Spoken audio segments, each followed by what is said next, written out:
Welcome to news అడ్డా. నేను శ్రీ సౌజన్య. ముందుగా headlines. Operation clean sweep ప్రారంభించిన మంత్రి నారాయణ. పర్యాటకుల భద్రతకు పర్యాటక పోలీస్, ఉప ముఖ్యమంత్రి పవన్ కళ్యాణ్.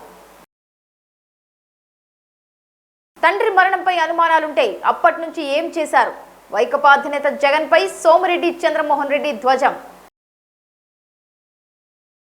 అభిషేక సేవ వేళ సామాన్యులకు శ్రీవారి దర్శనం.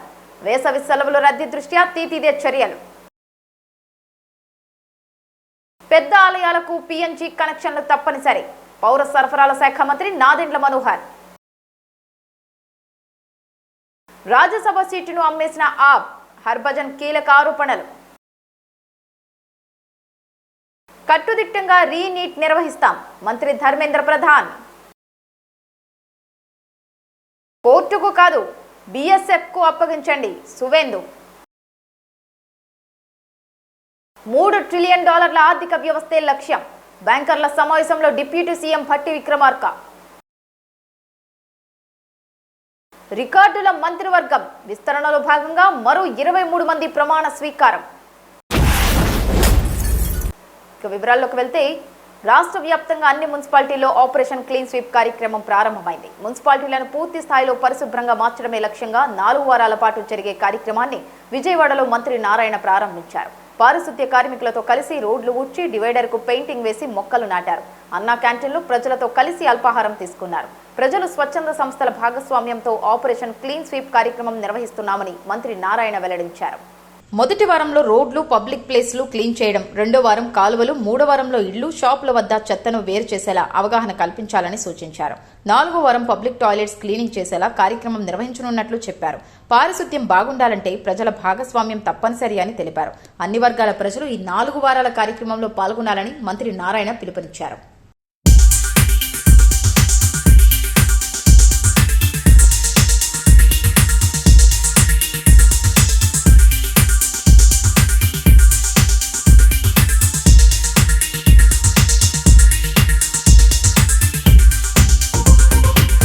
షాప్స్ నుంచి కానీ ఎక్కడి నుంచి వచ్చే చెత్త అంతా ఆ యొక్క ప్లాంట్లకు పంపిస్తే దాంట్లో యాక్చువల్గా బర్న్ అయిపోయి ఎలక్ట్రిసిటీ ప్రొడ్యూస్ అవుతుంది. అయితే వచ్చేదానికి మరొక 2 సంవత్సరాలు పడుతుంది. కాబట్టి ఈ 123 మున్సిపాలిటీస్లో ఎక్కడైతే వేస్ట్ ఎనర్జీ ప్లాంట్స్ లేవో అక్కడ ప్రాసెస్ చేయడానికి టెండర్లు పిలిచారు. వాటిలో కూడా గ్రౌండ్ అయినాయి. అవి జూన్ ఎండింగ్కి, అంటే నెక్స్ట్ మంత్ ఎండింగ్కి అవన్నీ కంప్లీట్ అవుతాయి.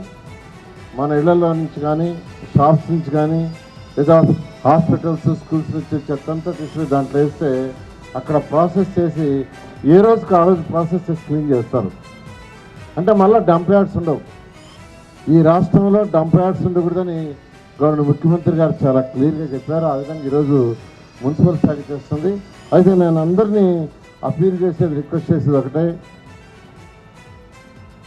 సిటిజన్స్ పార్టిసిపేషన్ లేకుండా మన 100% స్వచ్ఛాంధ్రాన్ని సాధించలేము. ఇతర దేశాలు, రాష్ట్రాల నుంచి కొత్త ప్రదేశాలు చూసేందుకు రాష్ట్రానికి వచ్చే వారికి పూర్తి భద్రత కల్పించేందుకు పర్యాటక పోలీస్ విధానం అమల్లోకి తెచ్చేలా మంత్రివర్గ సమావేశంలో చర్చించి నిర్ణయం తీసుకుందామని ఉప ముఖ్యమంత్రి పవన్ కళ్యాణ్ పేర్కొన్నారు.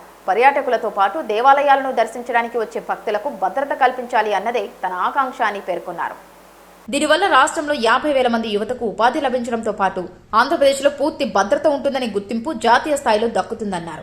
ఎకో టూరిజం అభివృద్ధి అవకాశాలపై శుక్రవారం సచివాలయంలో పర్యాటక శాఖ మంత్రి కందుల దుర్గేష్తో కలిసి పవన్ కళ్యాణ్ సమీక్ష నిర్వహించారు. అటవీ, పర్యాటక, పంచాయతీరాజ్ శాఖల అధికారులకు పవన్ ఇచ్చిన ఆదేశాలివి.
మీ తండ్రి రాజశేఖర్ రెడ్డి మరణంపై అనుమానం ఉంటే ఆయన బిడ్డగా 2000 నుంచి ఏం చేస్తున్నారు?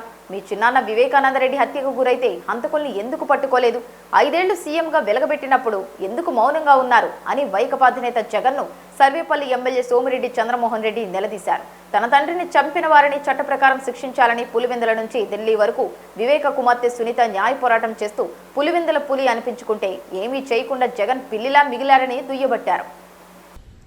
సోమిరెడ్డి చంద్రమోహన్ రెడ్డి శుక్రవారం ఓ వీడియోను విడుదల చేశారు. రాజారెడ్డి, రాజశేఖర్ రెడ్డి, వివేకానంద రెడ్డి మరణాలకు జగన్ విచిత్రమైన కారణాలు చెప్పారు. రాజశేఖర్ రెడ్డి మరణానికి చంద్రబాబే కారణమని అనుమానమట. చంద్రబాబు సీఎంగా ఉన్నప్పుడే వివేకానంద రెడ్డి హత్యకు గురయ్యారు కాబట్టి దీని మీద అనుమానాలున్నాయట.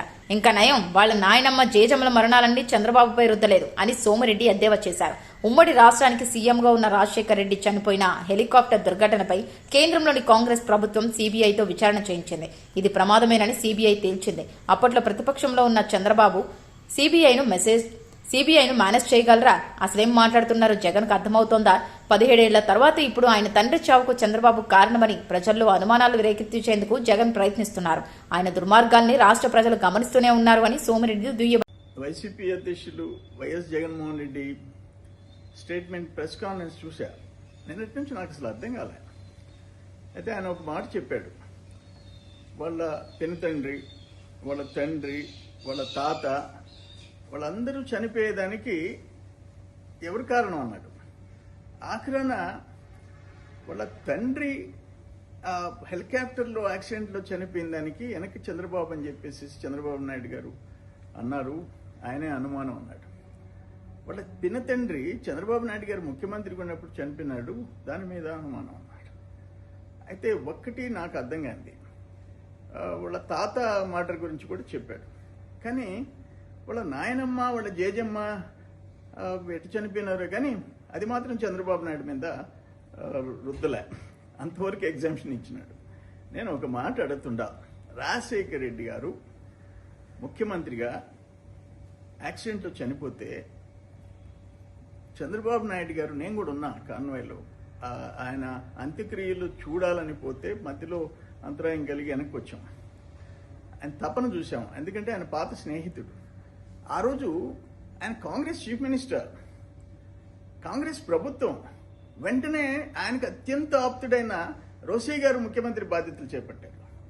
కేంద్రంలో మన్మోహన్ సింగ్ గారు ప్రధానమంత్రి, కాంగ్రెస్ ప్రభుత్వం. ఒక కాంగ్రెస్ చీఫ్ మినిస్టర్ యాక్సిడెంట్లో చనిపోతే వెనక కుట్ర దాగుంటే, అది కూడా అపోజిషన్ లీడర్ మీద అనుమానం.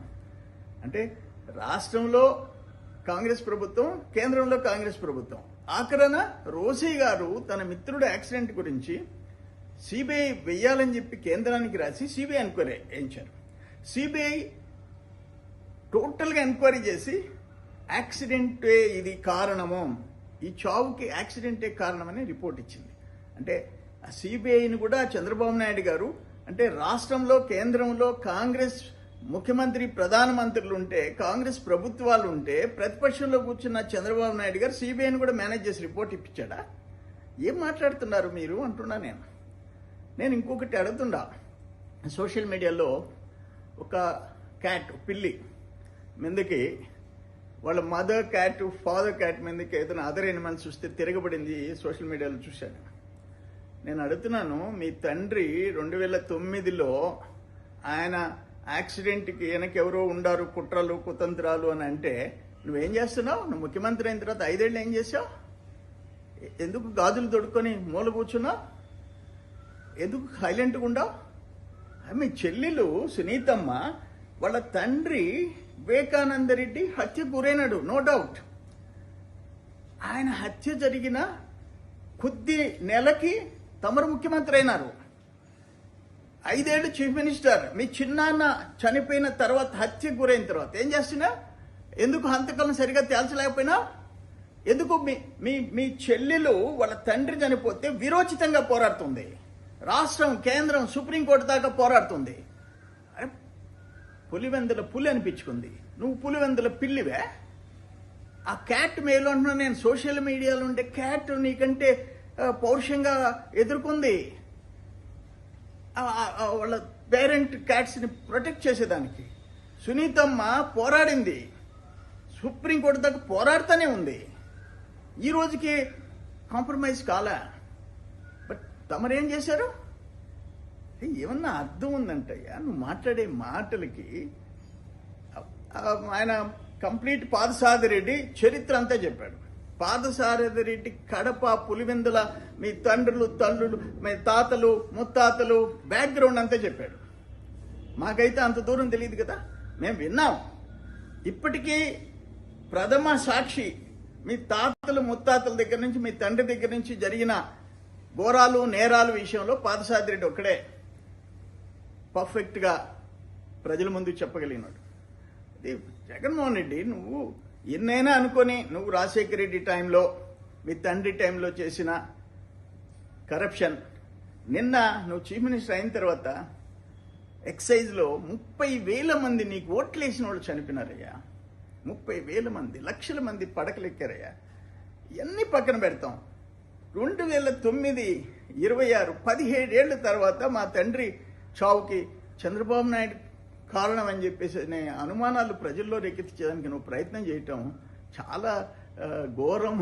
ఇది ఎవరు మీ ఫాలోయర్స్ని అడగండి. మీరు పని చేయండి, మీరు ప్రైవేట్ ఏజెన్సీ ద్వారా వైసీపీ కార్యకర్తలు నిన్న జగన్మోహన్ రెడ్డి ఇచ్చిన స్టేట్మెంట్ మీద, చంద్రబాబు నాయుడు గారి మీద అనుమానాలు, మీ ఫాదర్ యాక్సిడెంట్లో మరణాన్ని చంద్రబాబు మీద నెట్టేదానికి నువ్వు చేసిన ప్రయత్నానికి మీ వైసీపీ ముఖ్యులు రైట్ హ్యాండ్, లెఫ్ట్ హ్యాండ్లు ఏమనుకుంటున్నారో చూడండి. మీరు మావి గన్ అన్నప్పుడే మీ గన్ కల్చర్ ఏందో అర్థమైంది. ఆఖరికి రాష్ట్ర రాజధానికి కూడా గన్ అనేది ఉండాలనే నీ కోరిక. ప్రజలేమో అమాయకులు కాదు, ఇది కరెక్ట్ కాదు. ఇంత నీచంగా దిగజారిపి చంద్రబాబు నాయుడు గారిని ఒక శత్రువులాగా, ఒక ఘోరమైన వ్యక్తి, ఆయనకు ఆ బ్యాక్గ్రౌండ్ లేదు. చంద్రబాబు నాయుడు గారికి ఫ్యాక్షన్ బ్యాక్గ్రౌండ్ లేదు, చాలా క్లీన్ ఫ్యామిలీ అది. కానీ ఇది కరెక్ట్ కాదు జగన్మోహన్ రెడ్డి అని చెప్తున్నాను. తిరుమలలో భక్తుల రద్దీ భారీగా పెరిగిన నేపథ్యంలో సామాన్యులకు వేగంగా స్వామివారి దర్శనం కల్పించేందుకు టీటీడీ సమయానుగుణంగా చర్యలు తీసుకుంటోంది. శుక్రవారం ఉదయం శ్రీవారి అభిషేక సేవ సమయంలో వైకుంఠం క్యూ కాంప్లెక్స్ 2లోని 13 కంపార్ట్మెంట్లలో ఉన్న 5,850 మంది సామాన్య భక్తులను సర్వదర్శనానికి అనుమతించింది. వేసవి సెలవుల నేపథ్యంలో తిరుమలలో రద్దీ కొనసాగుతోంది. వైకుంఠం క్యూ కాంప్లెక్స్ 2, నారాయణగిరి షెడ్లు భక్తులతో నిండిపోయాయి. రింగ్ రోడ్డు మీదుగా శిలాతోరణం, బాటగంగమ్మ ఆలయం, గోగర్భం డ్యాం దాటుకొని పాచికాల్వ గంగమ్మ ఆలయం వరకు 5 కిలోమీటర్ల మేర క్యూ లైన్ పెరిగిపోయింది. సర్వదర్శనానికి 24 గంటలు పడుతోంది. టీటీడీ అదనపు ఈవో వెంకయ్య చౌదరి మీడియాతో మాట్లాడుతూ, వేసవిలో రద్దీ దృష్ట్యా సాధారణ రోజులతో పోల్చితే నిత్యం అదనంగా 15,000 మందికి పైగా భక్తులకు దర్శనం కల్పిస్తున్నామన్నారు. గురువారం శ్రీవారికి వారపు కైంకర్యాల కారణంగా దర్శన సమయం తక్కువగా ఉన్నప్పటికీ రికార్డు స్థాయిలో 79,000 మంది దర్శించుకున్నట్లు చెప్పారు. Integrated AI command control centre ద్వారా భక్తుల రద్దీని అంచనా వేస్తున్నట్లు తెలిపారు.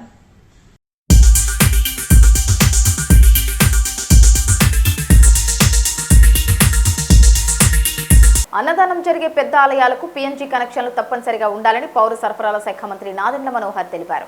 ఈ మేరకు సీఎం చంద్రబాబు ఆదేశించారని చెప్పారు. దీపం 2 కింద ఇచ్చే 2,400 రాయితీని అర్హులైన పీఎన్జీ లబ్ధిదారులకు కూడా అందిస్తామని నిబంధనలు సిద్ధం చేశామని వెల్లడించారు. అద్దెకు ఉండేవారు పీఎన్జీ ఎలా ఉపయోగించుకోవాలి, ప్రభుత్వ రాయితీ ఎలా పొందాలనే విషయంపై త్వరలో స్పష్టత ఇస్తామన్నారు. శుక్రవారం సచివాలయంలో ఆర్ఎండ్ మంత్రి బీసీ జనార్దన్ రెడ్డితో కలిసి పీఎన్బీపై అధికారులు, సంబంధిత సంస్థల ప్రతినిధులతో ఆయన సమీక్షించారు. ఎల్పీజీ నుంచి పీఎన్బీకి మార్చే దిశగా ప్రభుత్వ యంత్రాంగం సహకారం అందిస్తోంది. ఫిల్లింగ్ సెంటర్ల ఏర్పాటుకు అవసరమయ్యే స్థలాన్ని లీజు పద్ధతిలో కేటాయించేలా చూస్తాం.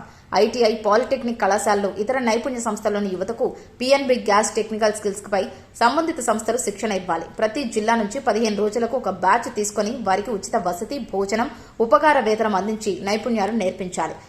ప్రతి జిల్లాలో 10,000 కొత్త కనెక్షన్ల లక్ష్యం సాధించాలి అని నాదెండ్ల మనోహర్ పేర్కొన్నారు. 97,36,000 మంది లబ్ధిదారులు ఆ రోజున గ్యాస్ బుక్ చేసుకుని వినియోగించుకున్నారు.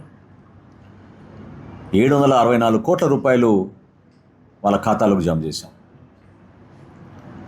డెలివరీ జరిగిన 3 రోజుల్లోనే ఈ కార్యక్రమం అందించే విధంగా కేంద్ర ప్రభుత్వం సహకారంతో, ఎందుకంటే ఈ డేటా, ఈ సమాచారం కేంద్ర ప్రభుత్వంతో ముడిపడి ఉంటుంది కాబట్టి ఎప్పుడైతే లబ్ధిదారులు డబ్బులు కట్టి డెలివరీ అవుతుందో సిలిండరు, ఇమ్మీడియట్గా ఆ ప్రక్రియ ప్రారంభమై డెలివరీ అయిన 3 రోజులకి వీళ్ళ ఖాతాలోకి డబ్బులు జమ చేసే విధంగా ఆ కార్యక్రమాన్ని మొదలుపెట్టాం. విజయవంతంగా ఇప్పటి వరకు 4 విడతలు పూర్తి చేశాం. అంటే మా ప్రభుత్వం వచ్చిన 5 నెలలకే ఈ కార్యక్రమం ప్రారంభించి గ్యాస్ సిలిండరు సంవత్సరానికి 3 ఏదైతే మేము వాగ్దానం చేసామో సూపర్ 6లో భాగంగా అది అందరికీ అందే విధంగా పారదర్శకంగా తీసుకుంటూ వస్తున్నాం. 2వ విడతలో 93,83,000 మంది లబ్ధిదారులు దీపం పథకం కింద గ్యాస్ సిలిండర్స్ బుక్ చేసుకున్నారు. వాళ్ళ ఖాతాల్లోకి ఆమ్ ఆద్మీ పార్టీ నుంచి రాజ్యసభకు ఎంపికైన మాజీ స్పిన్నర్ హర్భజన్ సింగ్ ఇటీవల మరికొందరు ఆప్ ఎంపీలతో కలిసి భాజపాలో చేరారు. అయితే ఆయన కాషాయ కండువ కప్పుకోవడంపై పలువురు నెటిజన్లు విమర్శలు చేశారు. వాటిపై బజ్జీ తీవ్రంగా స్పందించారు. ఆప్ పార్టీ రాజ్యసభ సీట్ను అమ్మేసిందని ఆరోపించారు. ఆ విషయాలన్నీ బయట పెట్టమంటారా అంటూ వ్యాఖ్యానించారు. ఆప్ నుంచి వచ్చిన రాజ్యసభ సీటుకు ఇంకా ఎందుకు రాజీనామా చేయలేదు, మీ మనస్సాక్షికి ఎంత వెలకట్టి భాజపాలో చేరారు అని ఓ నెటిజన్ అడిగిన ప్రశ్నకు హర్భజన్ బదులిస్తూ ఈ వ్యాఖ్యలు చేశారు. సమయం వచ్చినప్పుడు అందరి ప్రశ్నలకు తగిన జవాబు చెబుతాను. నేను ఎన్నడూ ఏ నేత గురించి తప్పుగా మాట్లాడలేదు, విమర్శలు చేయలేదు. నన్ను ద్రోహి అనే ముందు మీ పార్టీ నేతలు రాజ్యసభ సీట్ను ఎంత రేటుకు అమ్ముకున్నారో అడగండి. వారు మీకు చెప్పకపోతే ఎవరికి ఎంత కానుకగా అందిందో, ఎవరి వైపు నుంచి అందిందో నేను చెబుతాను. పంజాబ్ను దోచుకోవడానికి మంత్రులు, అధికారులు ప్రజలను ఎలా మోసం చేశారో కూడా చెబుతాను. వారు పంజాబ్ను పూర్తిగా దోచుకుని నాశనం చేశారు.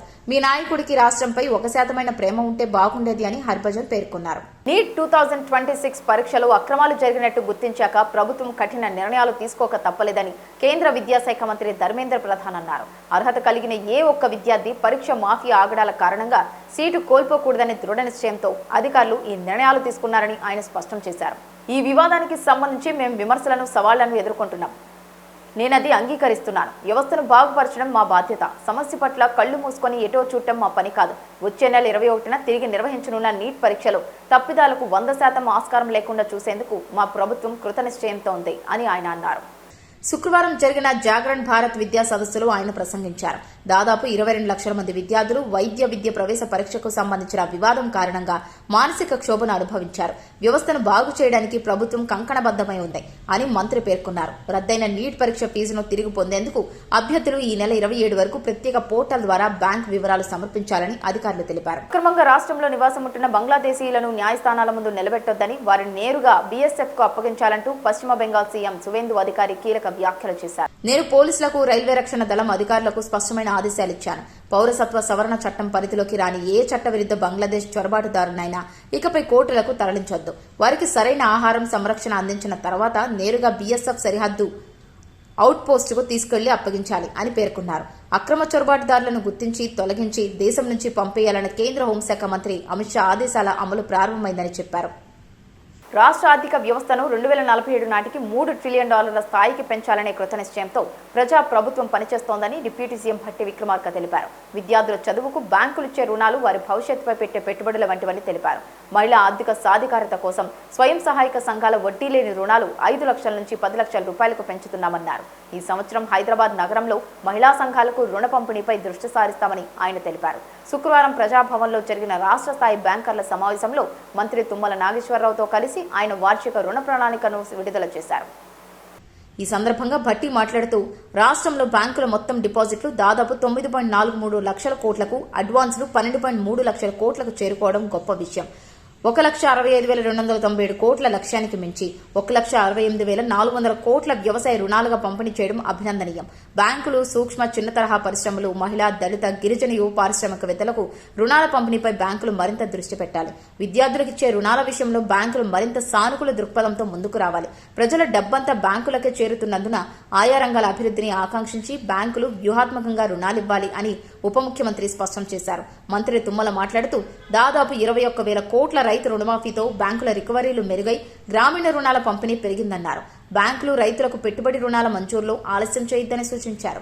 More than these sectors, like 44 to 45% of the population is depending on this. So that's where, though the contribution to the GST is less, but it is creating much employment. We have to focus more and more. That is how the government has designed on the name of the priority sector lending. Same time, that we have to focus more and more on industry and service sector. As you all aware, the Telangana state is more or less city state. It is growing in a big way, more urbanization, fast, rapid urbanization is taking place. So when the urbanization is taking fast, then automatically service sector requirement will be more high, and also the industrial requirements, more so on software, core industry, other requirements. In these major software and core industry, you also require MSMEs to be concentrated more and more. That is where the contribution of your GSDP and employment also is large in number. So my request to all the bankers is to be focused now. We have to target more in MSMEs and service sector and industry also. Apart from this, దేశానికి స్వాతంత్ర్యం వచ్చాక తమిళనాడులో తొలి సంకీర్ణ ప్రభుత్వం ఏర్పాటైంది. ఈ సందర్భంగా జరుగుతున్న మంత్రివర్గ విస్తరణ పలు రికార్డులు తిరగరాస్తోంది. ఇదివరకే ముఖ్యమంత్రి విజయ్తో పాటు 9 మంది మంత్రులుగా బాధ్యతలు స్వీకరించగా గురువారం మరో 23 మంది లోక్ భవన్లో గవర్నర్ రాజేంద్ర అర్లేకర్ సమక్షంలో ప్రమాణ స్వీకారం చేశారు. 59 ఏళ్ల తర్వాత కాంగ్రెస్కు ఈ ప్రభుత్వంలోని మంత్రి పదవులు సాధ్యమయ్యాయి. ఇద్దరిని మంత్రులుగా చేశారు. చెన్నై టాప్ గతంలో 5 మంత్రి పదవులు చెన్నై జిల్లాకు దక్కగా తాజాగా మరో 2 వచ్చాయి. చెన్నై నగరానికి ముఖ్యమంత్రి పదవి కాకుండా అదనంగా 6 అమాత్య పదవులు దక్కినట్లయింది. ఆ తర్వాత నామక్కల్ జిల్లాకు 3, తూత్తుకుడి, కాంచీపురం, విరుగునగర్, కోయంబత్తూర్, ఈరోడ్, మదురై జిల్లాలకు 2 మంత్రి పదవులు వచ్చాయి. ఇంకో 11 జిల్లాలకు ఒక్కో మంత్రి పదవి ఇచ్చారు. విరుదునగర్ నుంచి 2 మహిళలు మంత్రులుగా ఉండగా వారిలో శివకాశి నుంచి కీర్తన, రాజపాళయం నుంచి జగదీశ్వరి ఉన్నారు. ఇవి ఇప్పటి వరకున్న బులెటిన్ అప్డేట్స్. మరొక బులెటిన్తో మళ్ళీ కలుసుకుందాం. అంతవరకు సెలవు. నమస్కారం.